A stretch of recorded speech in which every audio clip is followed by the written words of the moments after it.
Hey friends, it's Nikayla from the podcast Side Hustle Pro. I'm always looking for ways to keep my kids entertained without screens, and the Yoto Mini has been a total lifesaver. My kids are obsessed. Yoto is a screen-free audio player where kids just pop in a card and listen.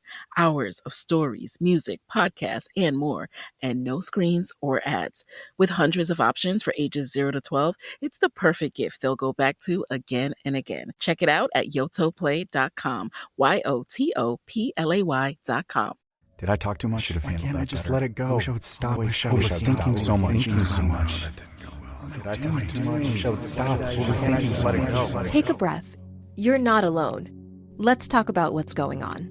Counseling helps you sort through the noise with qualified professionals, and online therapy makes it convenient. See if it's for you. Visit BetterHelp.com/randompodcast for 10% off your first month of online therapy and let life feel better.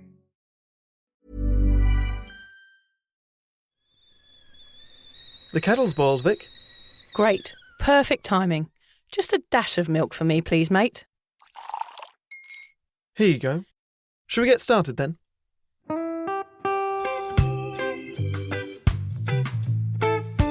Have you ever woken up on a Sunday morning and said, I'm never drinking again, and then found yourself waving $50 at a barman by happy hour? Are you wondering why everyone else can stop at 1 while you head to a dodgy after-party with a weird bloke called Disco Dave? If so, it might be time to take a deeper look at your relationship with your reliable social crutch, alcohol. On each episode, we'll investigate our own dysfunctional dealings with booze and find out if it's possible to stop this deeply ingrained habit before things get too messy. Yep, we're going to open up a shame shed of humiliating drinking stories to help you understand why waking up from a booze coma each weekend with a kebab sticking out of your top pocket might actually be negatively impacting your health. Hamish and I are here to delve into what it's like being sober, an unwanted warts and all look into why giving up those cheeky pints or putting down those mummy wines will make you feel happier, help your anxiety and mental health, and turn you into the most sparkly, authentic version of you. Won't that mean I become boring though, Vic? Well, Hamish, we'll just have to wait and see. I'm Victoria Vanstone. I'm Hamish Adams-Cairns. And this is Sober Awkward. So it seems when people come up to us in the wild and want to talk to us about alcohol, it's one or two people. It's either ones who are like, hey, I'm sober too, love what you do, it's awesome, we're all sober friends together.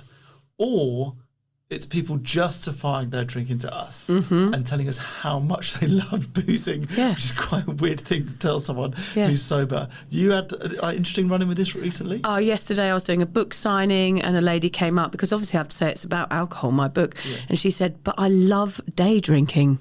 Yeah. I was like, oh, you might need to read it then. And she just looked really annoyed. It was like I was telling her that her best mate hated her. She was like so offended that I was questioning her day drinking habit. She was like, why would I stop that? I was like, what I do, that's my favourite thing in the whole world. Very, very difficult. I don't think some people are able to hear the facts about alcohol. They just do not want to. So they are so shut off from it, aren't they? It's really hard to get through to those people and to let them understand what's really going on in it, especially if you don't get a hangover, you know? Why would you question it? I questioned my drinking because of my terrible hangovers. I had a lot of run-ins like that. When I first moved to Sydney, I worked for Seedlip, which is like a non-alcoholic spirit, and I worked one day working for Heineken, handing out miniatures of their new non-alcoholic beer. I was like down by a cruise had just come in, so thousands of people got, cruises. and people go, same. I was being in a bottle shop doing Seedlip or out on the street with Heineken, and people go, give me a free beer. Yeah, great. It's got alcohol in it. No. What's the point? And then you hand it back to me. What is the point? I've been in a bottle shop on a Friday night. I'm like, what's the point? $50 for a bottle. What is the point? And they give it back. Instead of tasting the free taster, they hand it back to me. Again, what is the point? And I was drinking at the time. So I was still like, this is... Any freebie's a freebie. Like, I'm taking a freebie, even if I don't like the thing.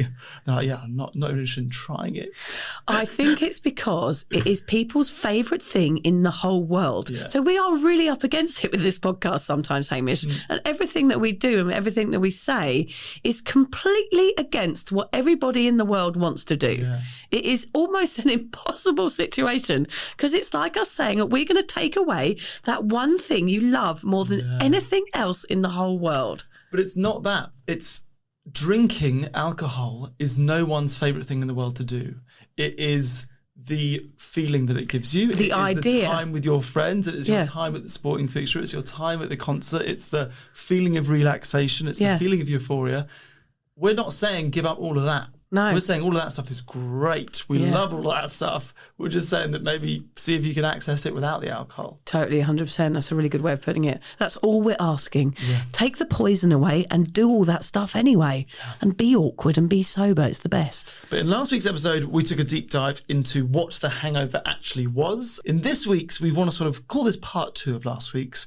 And this week, we want to really focus on that conversation because people reach out to us all the time going, how do I get my partner, friend, child to stop drinking? And it is the hardest question to answer, and there is no one way because every person is different and every relationship is different. But we're going to give it our best go here. We're going to suggest a few things that might work and hope that you can learn something from it. So, Vic, how do you help someone that is over drinking, doesn't suffer with the booze come down, and still loves getting pissed? Oh, God, Hamish. It is such a hard one because it's like saying you should reconsider the most reliable friendship you've ever had. It's like telling someone to give up on the one thing that they look forward to. It's taking away their joy and you're going to get massive pushback. Have you ever told someone to slow down, Hamish, in a social situation? No. I've never told any drinker of any kind to slow down. I feel like it's not my place at all, particularly because half the time I was drinking with them. So I think it can only ever lead to an argument unless it's done really tactfully. Yeah. And if they're already drinking, that is not the time to have the conversation. It will definitely lead to an argument. I think if it was someone who was affecting me directly, like someone in my immediate family, I might feel as if I had the tools to lead that conversation. But if it was just a friend or someone that I knew of at a bar or club or a pub, there's no way that I would back myself to get that conversation right. No. You've got to know their triggers, you've got to know their relationship with alcohol, you've got to know why they're drinking. Like, I feel like you need to really understand a person to be able to lead a conversation as risky as this one. But all of those 3 things that you just mentioned, what their triggers are and their relationship with it, they are going to be totally denying all of those things because they will not be seeing any negative side at all. Yeah, it's just a thing that I do because it's fun. Yeah. In a way, I think it was easier when I was drinking, and that sounds counterintuitive, but at least when I was drinking, I could say, let's do a month of sobriety together, which is exactly what I did with Liz. Like, our first month, we basically met when we were partying a lot, her so more than me. And so the first month of our relationship, like, we started going out June the 30th, and then we did Dry July the next day. That is crazy. So I think that's easier to go, let's do it together, and it feels less of an attack. Yeah. Like, I'm sober, you're not, you should get sober. It's awful. At least if you're like, we're both getting pissed a lot, why don't we try a month off together and we can go on runs together, and we can keep ourselves accountable, and we can be a team. I think that sort of weirdly makes it easier to have the conversation when you're drinking than when you're sober, because we come across judgmental when we're sober talking to someone who's over drinking. And now I'm obviously just a smug, sober knobhead. Yeah. That is how people view me. So it's hard for me to get off my high horse and tell you to stop drinking. Because you're going to sound preachy. Exactly. I'm just going to sit here quickly. I just had a thought, Hamish. For the two of us right now, say if we were heavy drinkers, okay, and somebody came up to us and we were in love with booze, it was like our, those early 20s, and somebody came up to us and said, I think you've got a problem with alcohol and I think you need to change. When you are so ingrained in something and somebody's coming up to you to tell you that, what would you say? I know what I would say, which is that there's no way I've got a problem with alcohol. Look, all of my friends drink more than me. That would be it. I'm not even the biggest drinker in my group of friends. I'm not even the biggest drinker in my family. Like, I know I haven't got a problem. If I wanted to give up, I could give up.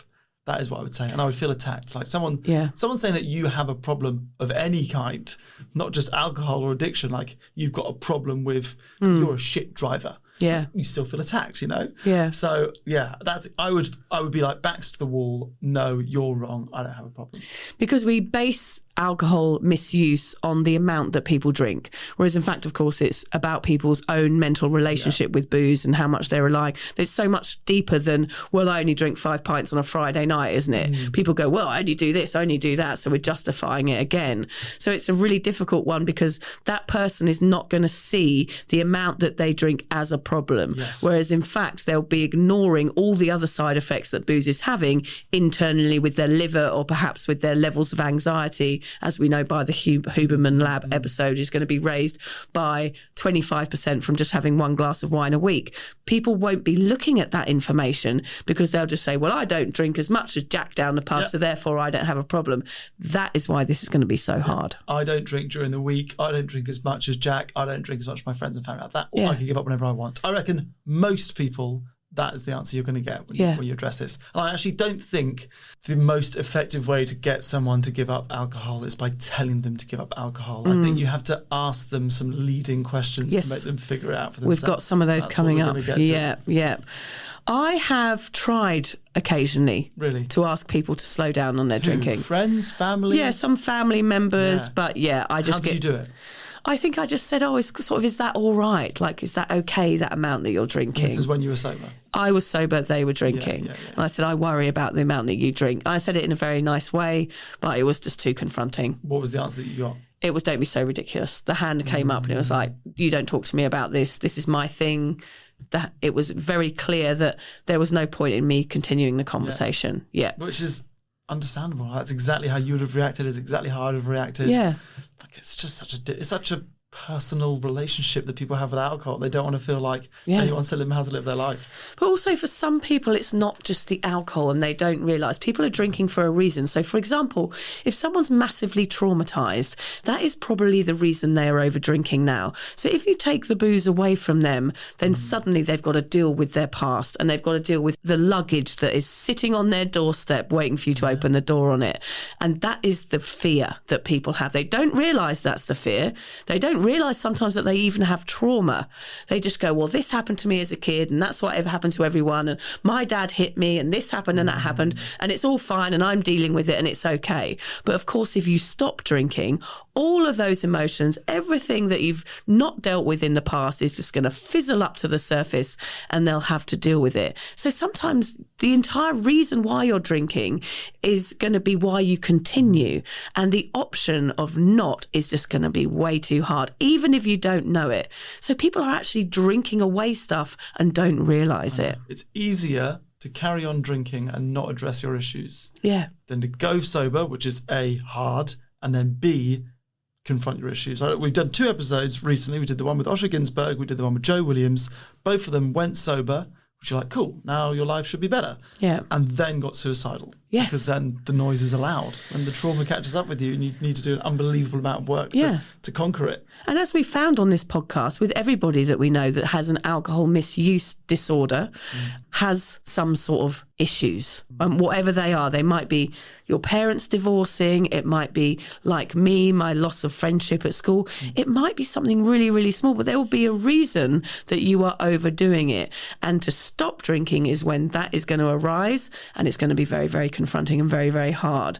It's kind of a bit off track there, but I know when I confronted someone about this in my family, I almost felt like, actually, I'm not going to push this anymore, because it's not up to me to tell someone to deal with their trauma. Do you know what I mean? I know it would be great for them, and I know that it would work out really, really well in the long run, but for some people, that is just not what you want to see them go through as well. Like, that was an added pressure to me to say, you need to deal with this drinking issue, knowing that it's going to bring up the rest of the stuff. But I think that point is exactly why people feel so helpless and why people write to us. I live with a partner who's overdoing it and I can't do anything. You're saying maybe it's not my place to say it. It's your family. Like, if it's not your place, whose place is it? Yeah, because they're not willing to look at the reasons why they drink, and there will be reasons why.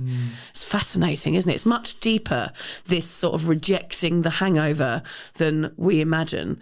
Like, just making excuses to why you continue drinking is almost like making excuses to not deal with your trauma. You had a story of a girl in a nightclub you wanted to share as well. The girl in the nightclub. Do you remember when I went out that time and I saw that girl that was me? Right. I saw her when I was really drunk 20 years ago, and I thought, God, that girl is exactly how I was. And I considered going up to her and handing her a note and saying, you don't need to do this. Like, when she arrived at the venue, I just noticed her. I don't know why.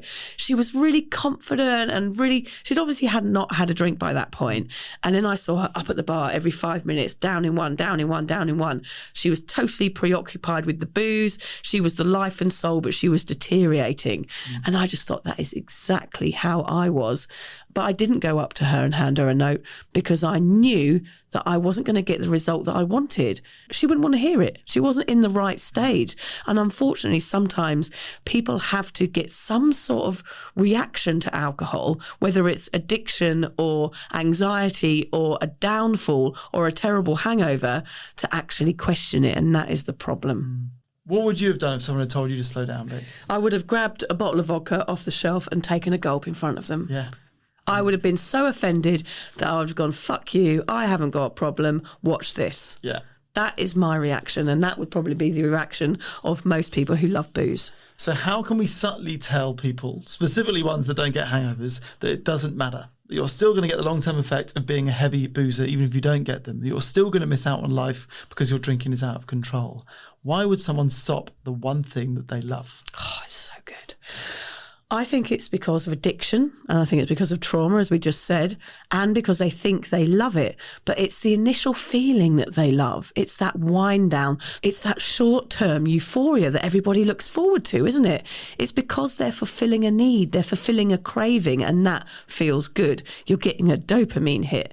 It's actually not because you're enjoying it. It's just because you feel like you want it and you fulfill that need. It's really confusing.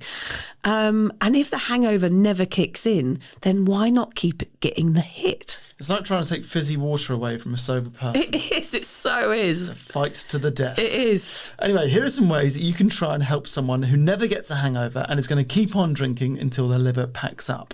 Someone that loves the booze, like an alcoholic, typically doesn't want anyone to know the level of their consumption, because if someone found out the full extent of the problem, they might try to help. So it might be a good idea to subtly make sure they know that you know how much they're drinking, so you have the right facts when you're ready to talk about it. Yeah, the person that you're trying to get this through to might not know the numbers. Rather than just throwing away an immeasurable amount of cans or bottles the next day, it might get them thinking if you save them. I think people knowing the amount that they drink, Hame, is really important. I never used to count the amount of drinks that I had. It would be one or two, and then I was probably in a blackout and I couldn't remember. But I think if somebody had shown me the bottles or the glasses or the amount, like they do when you lose weight and you have a pound of flour on the table, a bag of sugar it is normally, isn't it? Right. And you can see how much weight you've lost. I think there's nothing more clear than that. This is the amount that you drank. Imagine that guy that I was talking about in the last episode, the 16 cans lined up and someone saying to you, this is how much you drank last night. Because I'm sure he doesn't know, even though he's buying them at the bottle shop each day and knows he buys a pack of 24 and there's only whatever left. I think there is nothing more clear than seeing the empty glasses or the empty cans there and considering what that really is doing to your body. So I think that is a clear message. That was actually the worst part of any hangover for me, would be replaying the drinks in my mind. Yeah, trying to remember. I had 2 beers at home, there was 3 at the pub, and it was like, oh, then I had that Jaeger bomb. Yeah. I can't believe I drank that. And then that's when I throw up. There's always the Jaeger bomb in there, isn't there? Oh, it always seems like a good idea at the time. So yeah, counting the amount that person's drinking and then having a chat about that is a good place to start. Not in a really confronting way. You're not trying to scare them and go, look at this.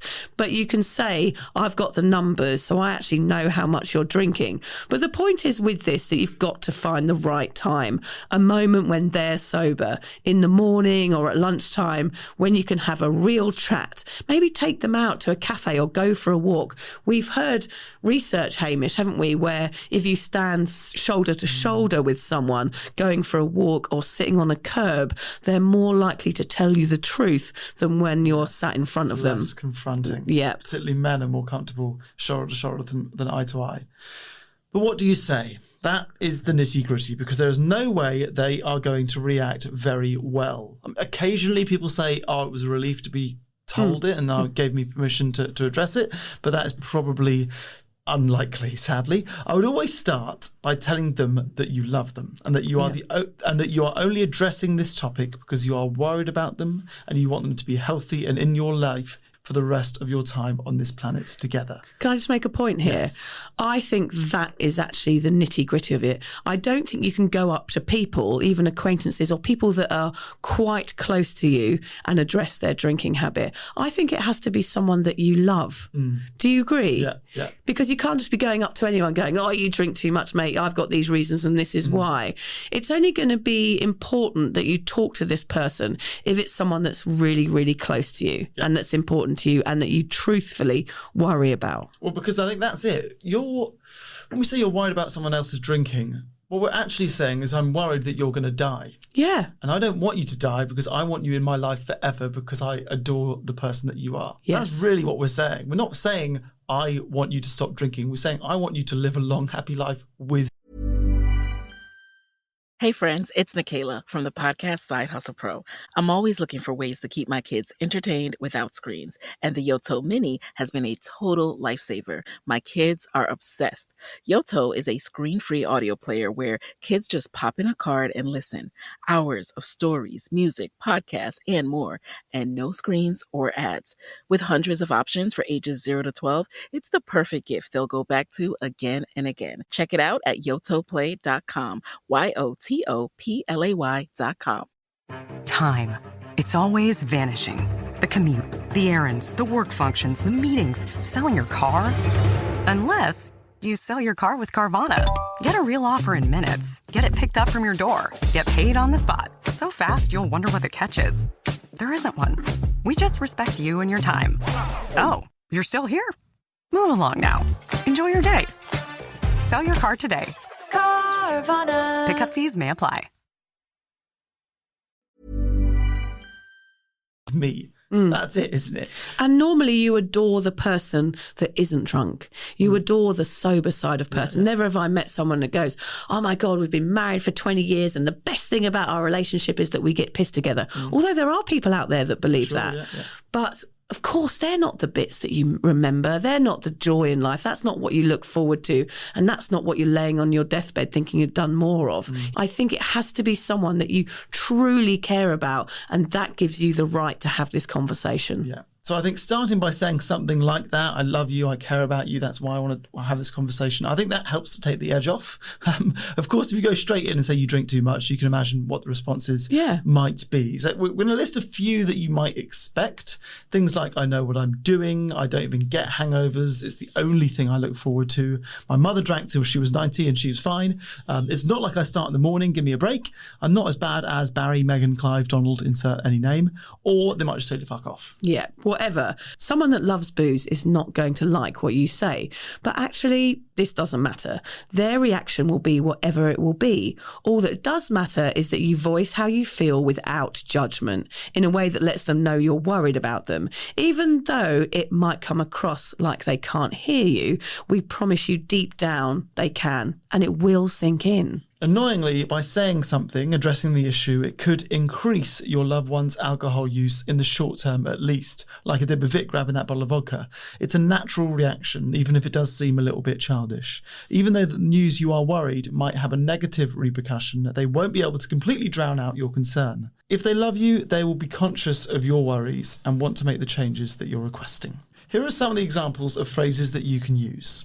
I'm concerned about your alcohol use. I've noticed that I'm increasingly worried when you come home late at night and I don't know where you've been. I'm concerned that drinking so much every day is harming your health. I know that you're feeling more stressed than usual, but is alcohol really helping? I was wondering if you would consider seeing a doctor to talk about your alcohol use. Now, it has to be said here that if you are still drinking anything at all, I'm not sure you're going to be able to tell someone else to slow down. Okay, so I've got a story here, Hamish. It's a true story. It's a lady that I met and she had a son who was dying of alcoholism, okay? Very, very poorly. I think he was a big weed smoker as well. And he was having a very difficult time in and out of rehab, having massive mental health problems, and she was at her wit's end. I said to her, are you still drinking? to the mother? And she said, yes. And I said, well, the only thing that you can do with your son is to stop drinking. And if you smoke marijuana, you need to stop that as well. And she couldn't hear it. She's like, well, I haven't got a problem. He has. I hear that all the time. She's like, well, he's the one with the issues. He's the one with the problem. I'm like, but all he's seeing when he comes to your house is you guys drinking, and he has to try and fit in with that. So it's very, very hard for somebody who's a massive drinker to be told what to do by somebody that still drinks. Yeah. And that is going to be the crutch of this. If you are somebody that is a moderate drinker or occasional drinker or somebody that likes to get pissed every now and again, telling somebody else to quit drinking is going to be like impossible. Because they're not going to hear it, because they'll be like, well, you still drink. Your drinking is almost like giving them an excuse to continue. Yeah. If you're still doing it, then I'm going to be doing it too. That's when we talk about parenting, Hamish, the importance of making an impact and changing the cycle and being the cycle breaker, is because no matter how old you are, I mean, this guy was in his 30s and the mother was in her 60s, but she couldn't see the effect that her continuing to drink was having on him. And it was very, very clear. And that is going to be a harsh lesson for some people listening. For people that we know who continue to drink and their partner drinks more, it's hard to tell them what to do. Particularly if you live in the same house. Very difficult to tell someone not to drink if you are drinking in the house. There's alcohol in the house. Yeah. And your words are going to be meaningless. There's this point, what are you even talking about? You're drinking in front of me and there's booze in the fridge.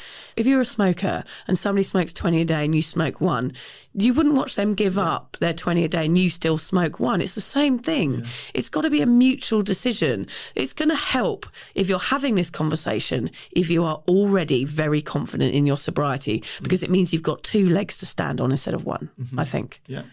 Hamish, I truly believe the best way to get someone to stop drinking that never gets hangovers is to quit yourself, as I just said.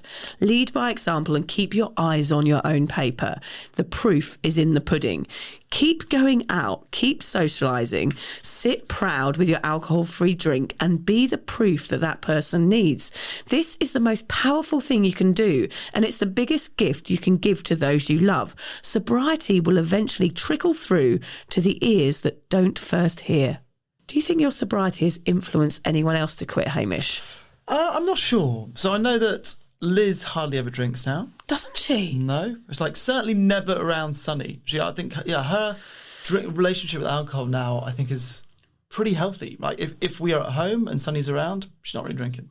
Certainly never drunk. The only time that she would ever drink to the point of drunk is if she is away. So she goes away for 2 nights to Sydney, or she's at a wedding and Sunny's being babysat for 2 nights. Is the only time that she will drink to the point of drunk. Yeah, I think that is an effect of living with a sober person. Yeah. It's completely... She said it the other day, she goes like, look at our lives now in comparison to when we met. Yeah. We're so different. Yes. We don't drink at all. We've gone back to being sugar-free. We're in bed at 6:30. Yeah. And sure, an element of that is becoming a parent. Yep. But I think an element of that is living with a sober person. Just because drinking by yourself is not fun. It's really not fun. Because, I don't want to crack open a bottle by myself or go to a restaurant and have a glass of wine if you're not. It's just not. It's not why people drink. So possibly my relationship with alcohol has changed hers. I am aware more of my friends seem to be giving it a try now and letting me know. Almost all my girlfriends rather than boyfriends. Yeah. But they'll do it and they'll give me a call like, hey, I'm doing it. I'm 30 days in, I'm 2 months in. Some of them will be pregnant, obviously. I don't know if that is a result of my sobriety or if that is just a sign of the times. People are now getting into their 30s, they've been drunk lots of their 20s, they're thinking about kids. So again, I don't know if I can take the credit, but I do appreciate people reaching out to me and telling me, oh, I'm trying it too, and asking advice, whatever it is. And then hopefully some of the listeners to this podcast will have had an effect on my sobriety, yeah. Yeah.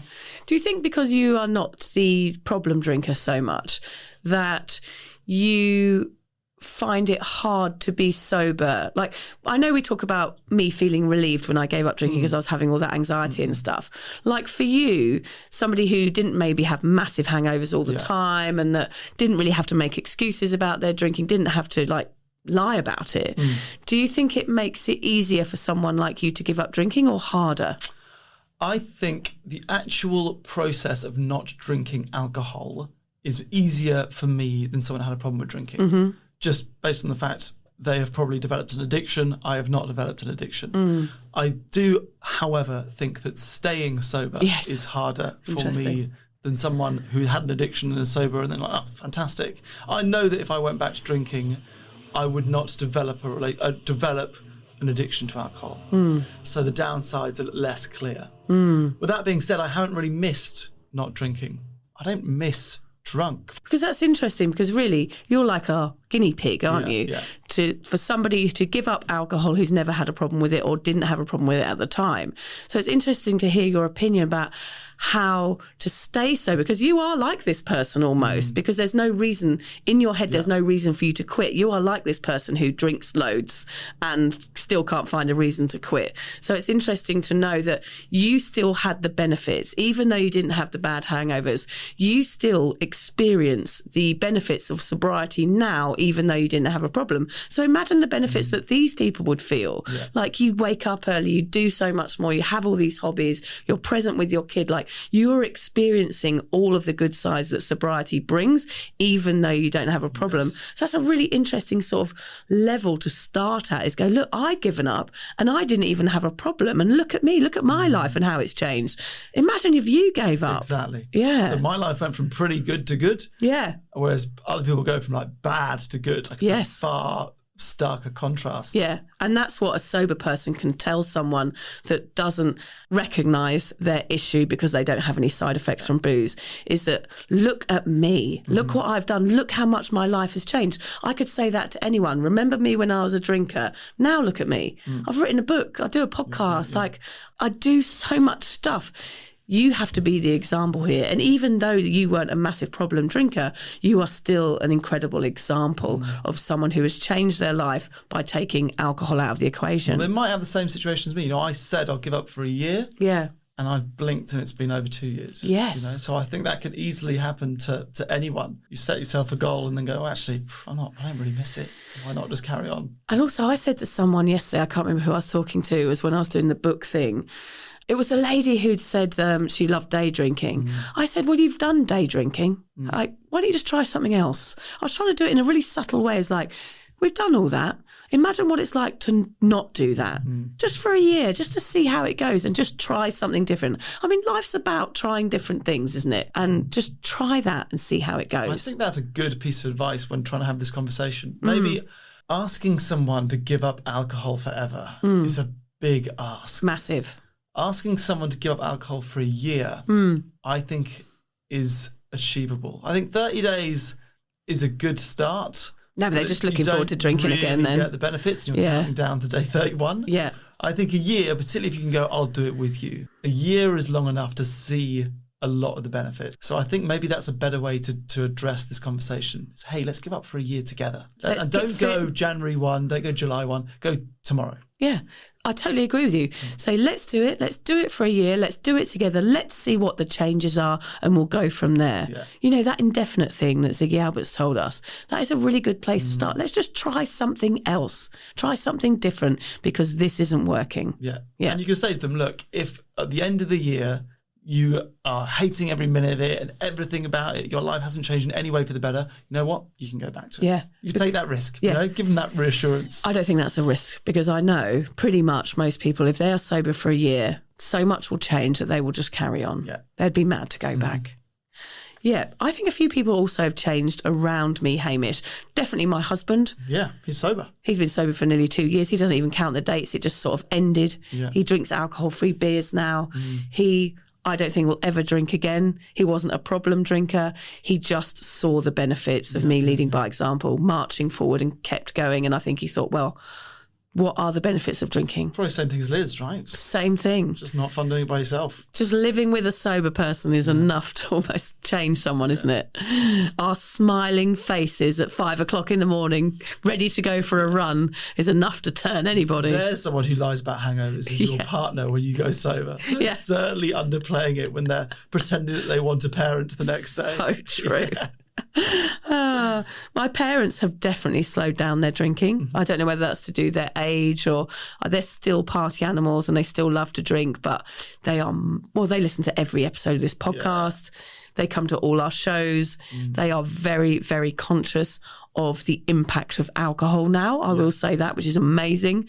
My sister-in-law, Claire, gave up drinking from listening to this podcast. Thousands of people give up drinking because of this podcast, Hamish, which is pretty crazy. So we're doing something right. I have never, ever told anyone to quit. Except for me. Except for you, actually. Yeah, I guess that's true. Of all the problem drinkers I'm the only person you told to That quit. is actually true. Out of all the people that are really struggling with booze, I'm like, oh, he'll do. That guy that doesn't have a problem, I'll tell him to quit. I don't think I've ever even been drunk in front of you. No, you ever. haven't. You've never drunk in front of me. That's hilarious. Oh, dear. I think what I've learnt, you can't tell people what to do in life generally. They've got to work it out on their own. And I think the only thing you can do as a sober person, and what I've done, is to keep telling my story and be proud of my sobriety and just keep telling people about all the good things that happen when you get sober.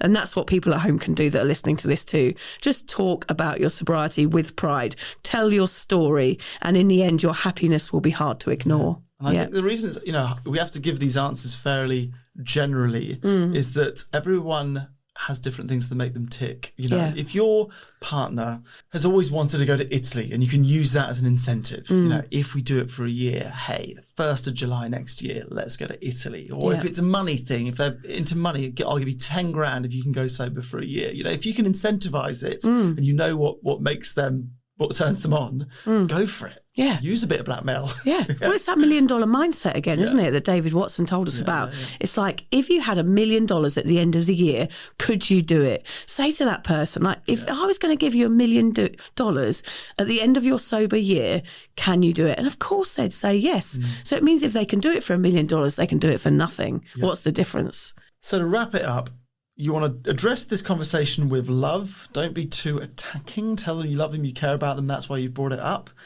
Come at it with consideration. If you're not already sober, try and go sober. Set the example, or at least go sober with them for the duration of this. Yep. And be as subtle and as kind and calm as you can be. Don't do this when you're drunk or they're drunk. Do it in the morning. Do it over a walk. Do it shoulder to shoulder rather than face to face. And good luck. This is one of the hardest conversations you will have in your life. Yep. And there is every chance that it will get thrown back in your face. But if you get through to them, it might change their life and yours. Yeah, and have a think about reframing that hangover a little bit as well, like we talked about in the last episode. Explain to people a little bit, maybe a hangover isn't just that 4 days of feeling like shit. It's not just you running to the toilet to be sick. It's not just the headache. It's not just that feeling of anxiety. A hangover is the effects of alcohol in the short term. But of course, the long-term effects of your heavy binge drinking is going to be going on inside your brain and body. There's going to be damage that's being done after every session. And that's what's hard to explain to someone, is like, I'm not worried about you having that one hangover and trying to get over it for 24 hours.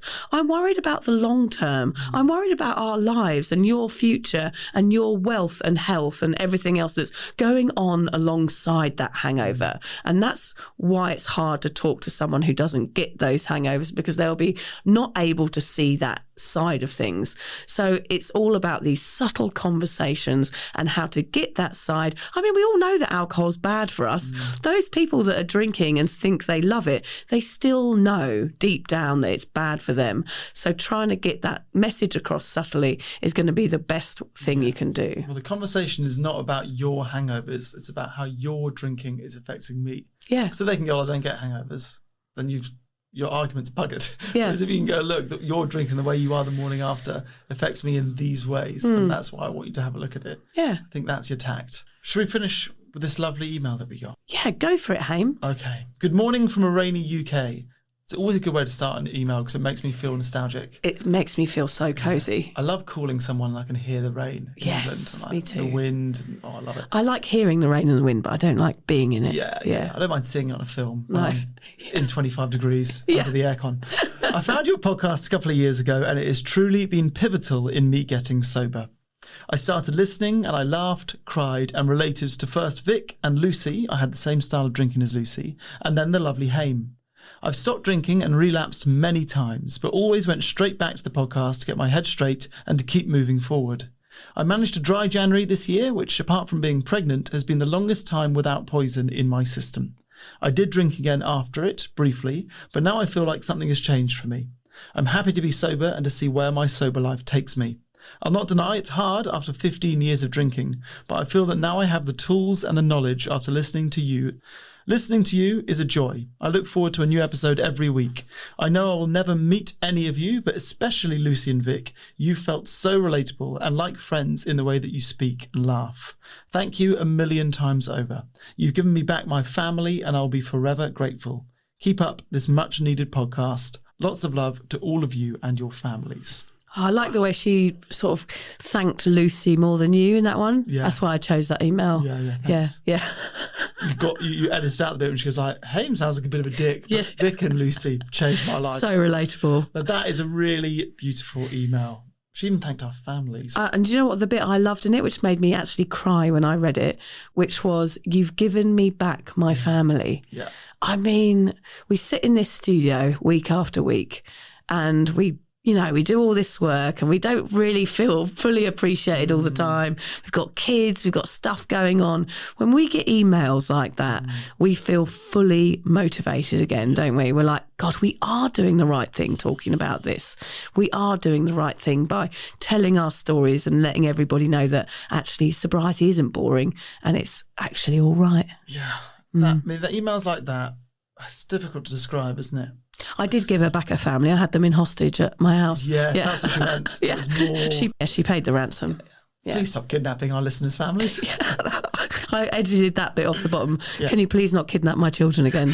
But yeah, the emails like that, whenever we're having a tough day or we're going, do we keep doing it? And, are we reaching the people we want to reach? And then you get somebody say, yeah, changed my life. Yeah. And, I know that we're not meant to get too up with the good emails or down with the bad emails, but reading that at the right time on the right day, you're like, this is the best thing. The fact that we can even kind of call this a job, this is the best thing we've ever done. I think, Hamish, we should end then, because we had such a high point, on one of my reviews that I got this week. Better than that email? No, it's worse. Okay, good. Yeah, Is it a critical one? Yeah. Okay, good. I thought, God, she's really blowing wind up her own arse at the end of this episode. Yeah, I'll take a critical one. Okay, let's find it. So it got 2 stars, very average, anonymous user, of course. 2 stars is unusual. 2 stars. Usually I get 5. Very average. I wanted to like this. The writing is so basic and ridiculous, and the story is extremely embellished. I'm very happy for Victoria, but I did not find her story inspiring or learn anything to assist me in my journey with alcohol consumption. I'm surprised you didn't go with the 1 star. You're either going 1, 4 or 5. No one gives 2 stars. I hated it, but I'll give it 2 stars. I was like, basic. Oh my God. So basically, not only when you leave me a bad review, is it a bad review, but also it's like offensive because it's about my life. So it's like saying, I am basic and ridiculous. Not only is your story dull, but the way that you've described it is poorly written. And it is not inspirational and it's done nothing to help with my sobriety. And I came into this book really wanting to love it. I was I love you. I love the podcast. I hate your book. I hate you. Oh, I know, it's funny, isn't it? Did you respond? I didn't. Of course I did. I've learned not to now. Right. But every single other review on there is 5 stars, saying it's absolutely brilliant. And of course, you're not always going to be everyone's cup of tea, are you, Hamish? There's a little insight into some of the good and the bad that we receive. Yes, all levels out in the end. I feel fine. I just feel generally fine. I'm not up. I'm not down. I'm just generally fine. It's all based upon our critics, isn't it, Hamish? I just feel nothing. I just feel numb. Yeah. Thanks for listening, everybody. If you're questioning your relationship with booze, you're struggling to moderate, or your hangovers are causing anxiety, it might be time to reach out for some support. Yeah, just talk to a mate about how you're feeling, contact a local doctor, find an AA or sobriety group. Vic's got one. Yeah, just head to www.cuppa.community. Remember, if you're questioning yourself, it might be time to seek support. Even though this journey can be awkward, it is definitely worth it. And if you've enjoyed the Sober Awkward podcast, don't forget to review it, rate it, and share it with your mates. They have to share it with their mates? Yeah, of course they do. I'm not doing this for nothing, Hamish. Bloody hell. How do they share it? I don't know, just write it on the document.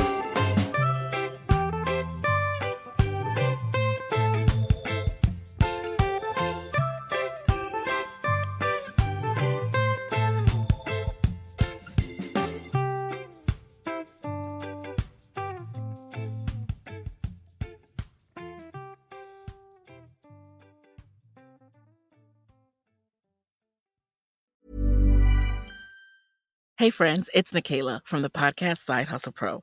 I'm always looking for ways to keep my kids entertained without screens, and the Yoto Mini has been a total lifesaver. My kids are obsessed. Yoto is a screen-free audio player where kids just pop in a card and listen. Hours of stories, music, podcasts, and more, and no screens or ads.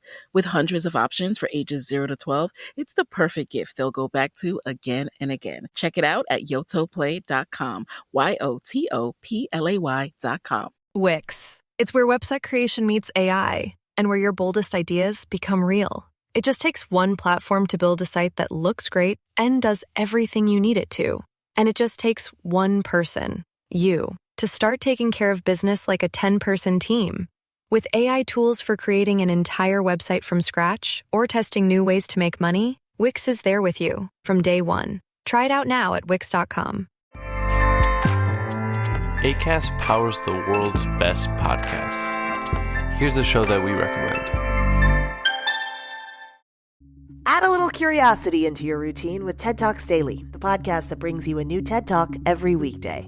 In less than 15 minutes a day, you'll go beyond the headlines and learn about the big ideas shaping your future.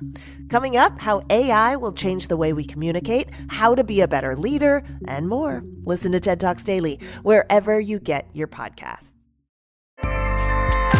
Acast helps creators launch, grow, and monetize their podcasts everywhere. Acast.com.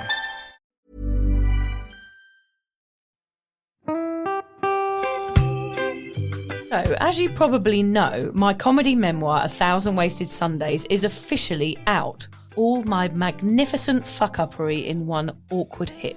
If you'd like to get your hands on a copy, it's now available from all good bookstores. We always say all good bookstores, don't we? Yeah. Are there bad bookstores? No, it's probably ones with moody sellers. Oh yeah, really depressed librarian folk. Yes, okay, good. So there are probably some, but we're only storing it in the good ones. It's only made it into the goodies. You can also get it from all good online retailers. The print version and ebook are out now, and the audiobook will be available in March. I've been writing my memoir for 5 years. It will make you laugh, cry and cringe, and hopefully inspire a few people to reconsider their relationship with booze. If you love the podcast, then I think you'll love the book, even if I do say so myself. Hamish has read it. What did you think? I feel like I know a little bit too much about you now, to be honest, Vic. Look, I really loved it. It was hilarious and surprisingly moving, but I feel like I've seen you naked in a literary sense. Yeah. Does that make sense? Yeah, that's worrying. Yeah. From an emotional point of view, seriously, it wobbled my teeny weeny wooden heart, Vic. Okay. My teeny little wooden heart. Oh, his wooden heart is broken. Anyway, so if you do manage to get your filthy mitts on a copy, please do me a favour and head to goodreads.com and give me a review. Doing that will help me get it out there to those that need a bit of sober support. So there you have it. My story, unwanted warts and all. Come and get awkward with me. Not to be too demanding or anything, but seriously, go and buy it now. Yeah, go and buy it right now. Yeah, don't just tell your friends, buy it, and then buy your friends one or two. Yeah, don't give them a copy, buy it. Yeah. And you know what? Don't be careful where you store it. If you lose it, you can always buy another 5. Buy another one. Yeah.